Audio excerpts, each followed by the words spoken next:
Welcome to my final presentation of this apprenticeship program. So my project is Protocol Observability Framework, and I'm Michael Chu, and my mentors are Oleg and Dintoshi. So again, let me introduce the background a little bit. So our Ironclad Finance is a decentralized, user-driven borrowing and lending liquidity market inspired by Aave. So the users can participate as depositors and or borrowers. So the depositors provide liquidity to the market to earn a passive income, and the borrowers are able to borrow in an over-collateralized or under-collateralized fashion. There are a lot of metrics to be monitored due to the complexity of its asset profile, and there are many smart contracts involved. So to monitor such a complicated protocol, we have our current observability tool, which has its own custom UI. I just take this image, as an example. So it has the scalability issue since it's difficult to handle the increased data volume and complexity or accommodates the additional asset types. And it also lacks flexibility since it's difficult to adjust to different needs in different use cases. And it's also quite costly to maintain this custom UI for complicated visualizations. So in order to solve the problems of the current observability tool, we have two solutions in our project. So the first solution is to use the AWS managed services. So in our Lambda function and DynamoDB, they are highly scalable and allow us to dynamically scale our throughput up and down as needed. They are also serverless since we don't need to maintain any long-running servers.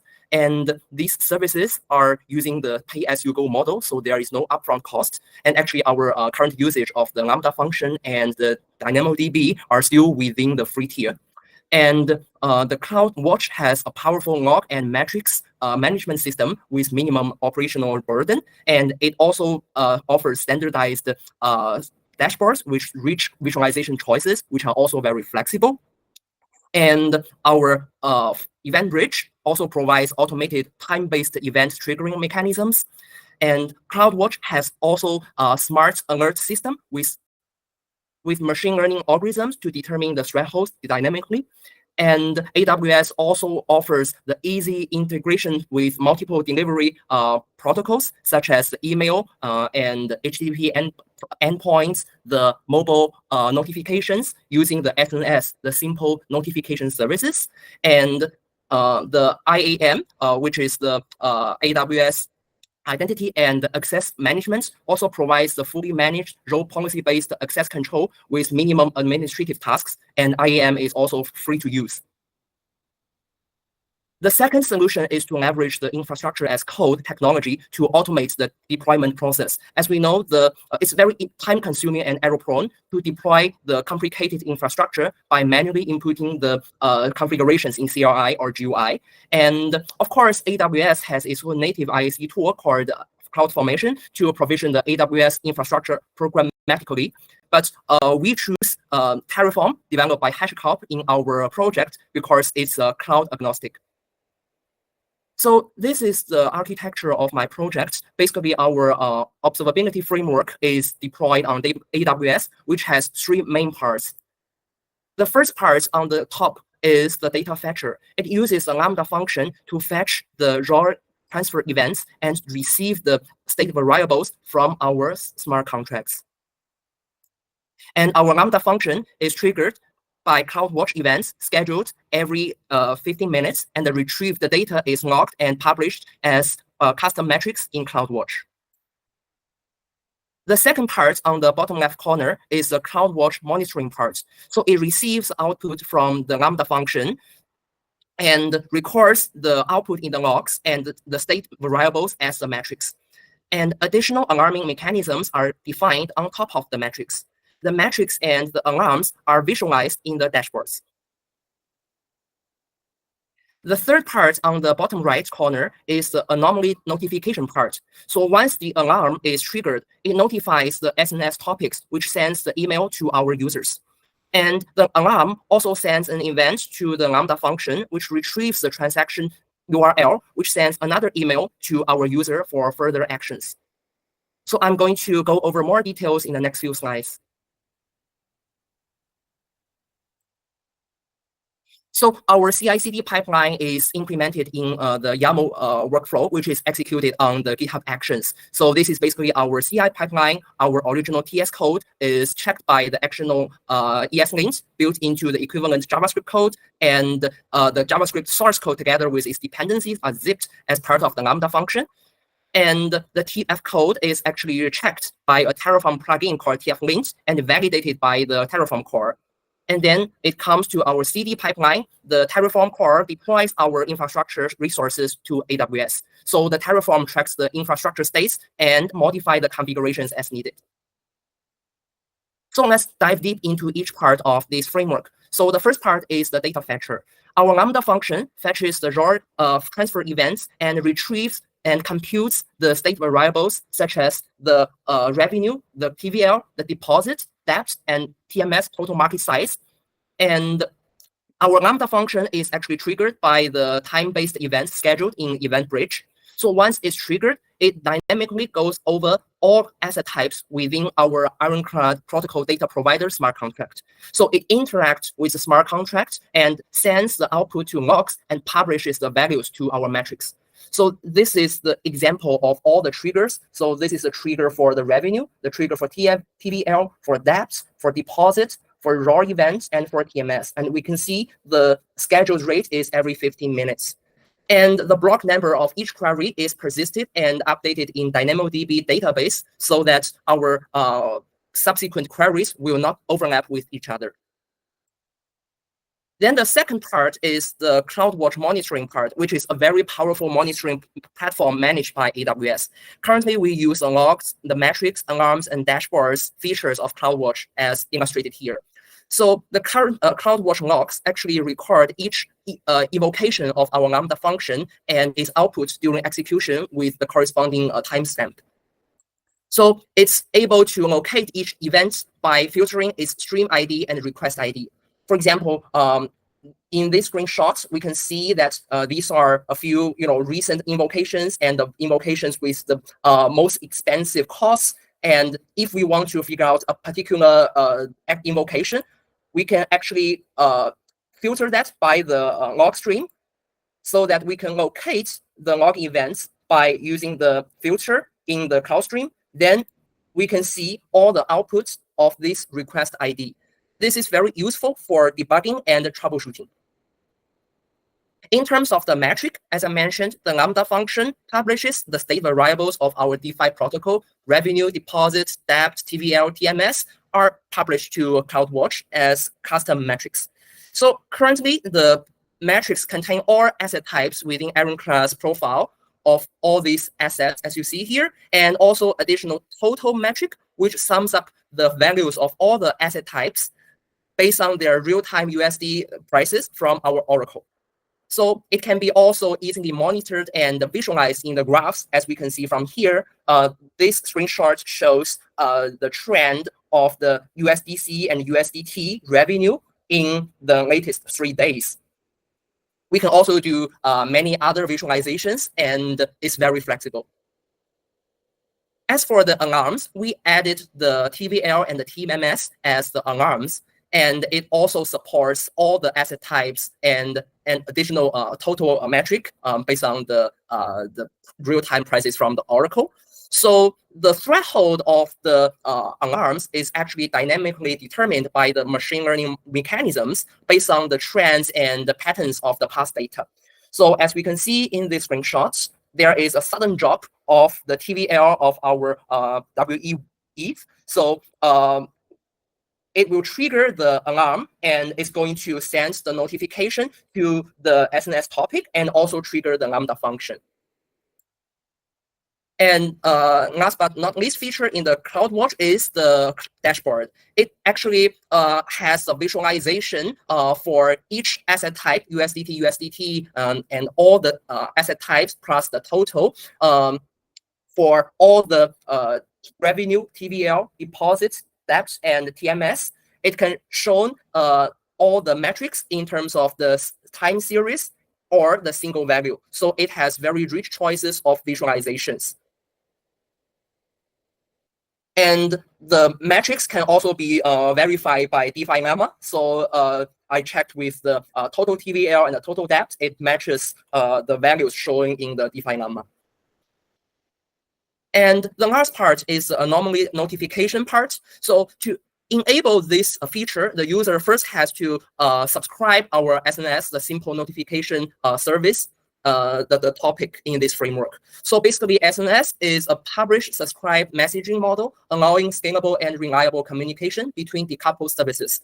It also supports multiple message delivery protocols such as email, mobile push notifications, HTTPS endpoint, etc. So the user is going to, create the subscription, and the framework will send a confirmation email to the user. So after the user subscribe the topic, and later the user will be able to receive the messages from the SNS topic. Definitely, it can be unsubscribed at any time. So the anomaly detection and the email notification is working as follows. So once an alarm is triggered, it first sends a message to the SNS topic. So for example, this total market size of the mode, has a certain drop, and it triggers the alarm, and it will figure out the detail of the alarm, and then it will send the message in terms of the email. The email will indicate all the detail of the alarm. And on top of that, it also has a feature to pinpoint the transaction that triggers the alarm. So it is achieved by triggering the Lambda function by sending an alarm event. So the Lambda function is able to search the recent transaction of this particular asset type with the largest transferring amounts. For example, in Iron USDC, the alarm is triggered, then it is going to fetch the URL of this transaction and send the email to the user. So once the user receives the email, the user can just click the URL and verify this transaction for the further actions. Let me do a demo for this protocol observability framework. I have redeployed the project on my personal AWS account to better show the features when testing. So this is an AWS management console. I'm currently using US East 1 as my current region. Let's first look at the Lambda function, which executes the main logic of this framework.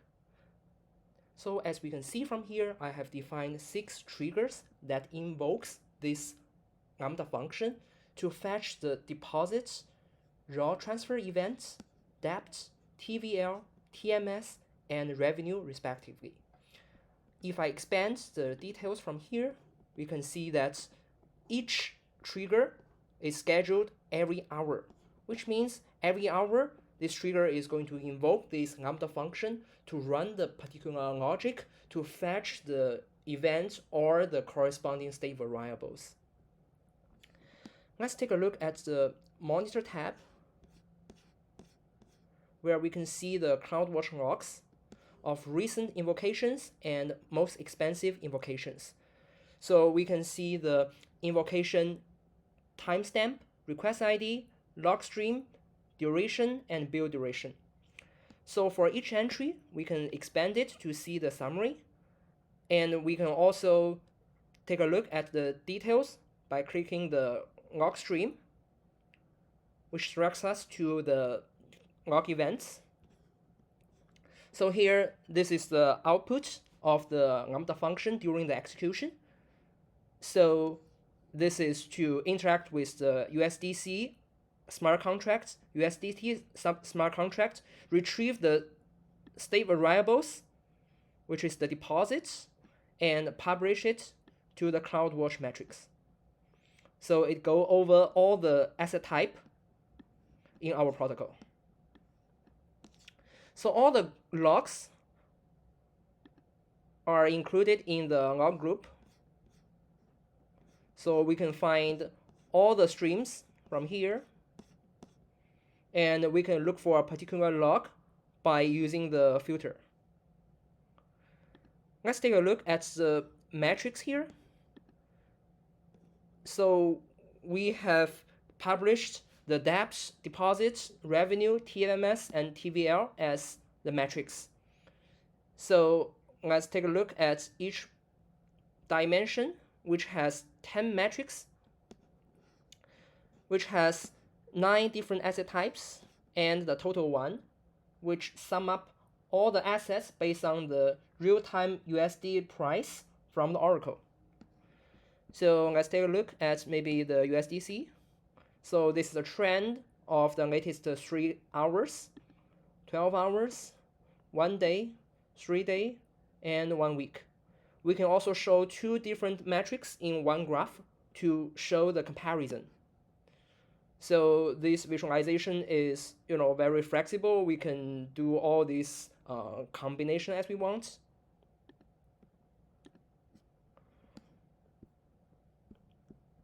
These are the same for the deposit and revenue, but we can also take a look at the TVL or TVMS, which has,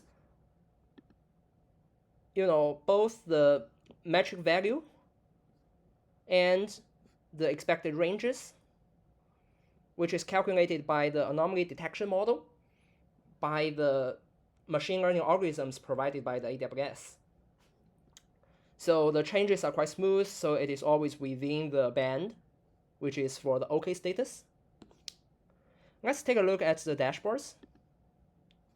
So we have 12 dashboards here, which includes the state variables for 9 asset types and total, plus 2 dashboards for the alarms of TMS and TVL. So we can take a look at maybe one of the asset type. So this is the revenue, TVL, deposit, debt, and TMS of Iron USDC in terms of the time series in the first row and the current value in the second row. So we can also change the desired time range to visualize it. We can also see the total, which is calculating for all the assets. We can use this to be verified from the DeFi Llama, but this may not be the real-time value because our trigger is executed every hour. Let's see if we reload it. So 2.34 million, which is quite close. And this is the depth for 2.373 million, which is also close to this one.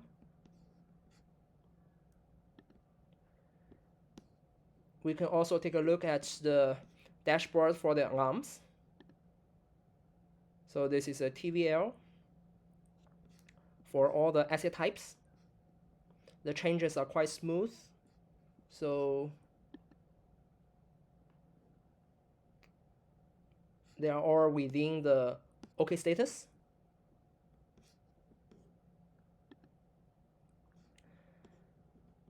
And let's take a look at the alarms. So we have 20 alarms, 10 for TVL and 10 for TMS for all the asset types and the total.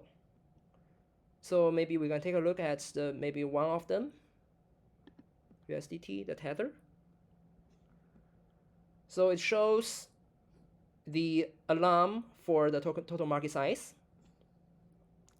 It is always within the band, so the status is always OK.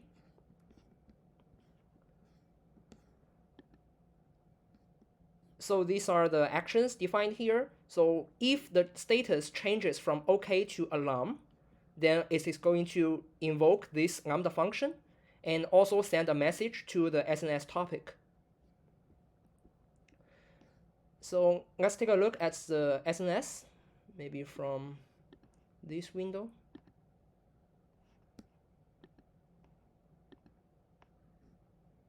So this is the topic that I created for this project.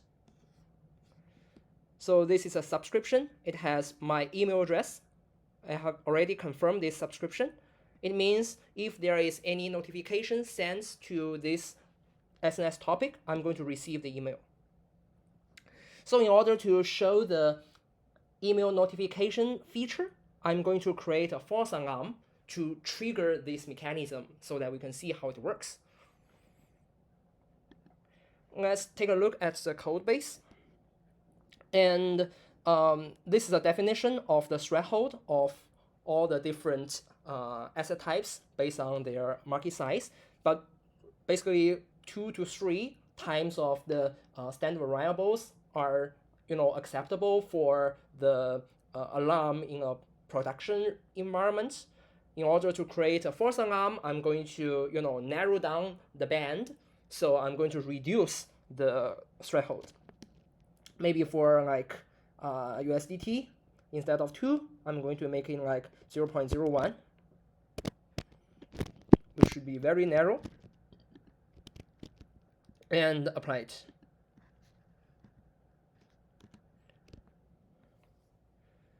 So in this case, 2 alarm resources will be affected.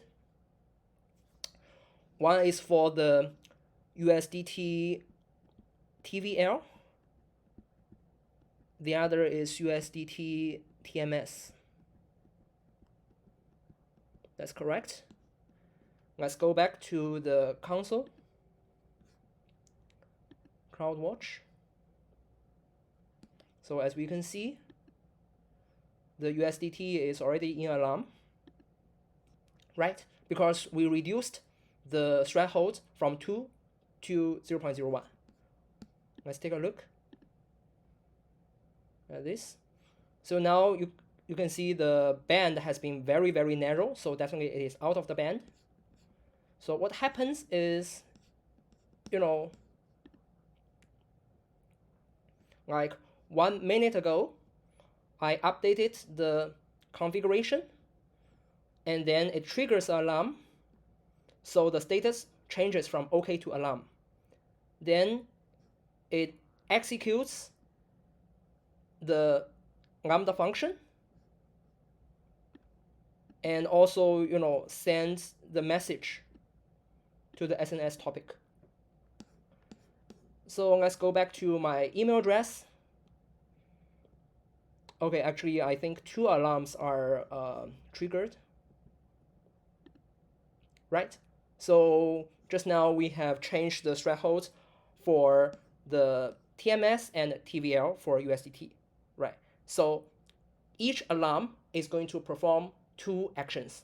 One is the SNS topic notification. The other is Lambda function invocation. So in this case, I'm going to receive 4 different emails. So this is from the SNS topic directly. It has the notification of the TVL alarm. It has all these details. Then I can check the details from here. So this is USDT TVL in alarm. And this email is for USDT TMS.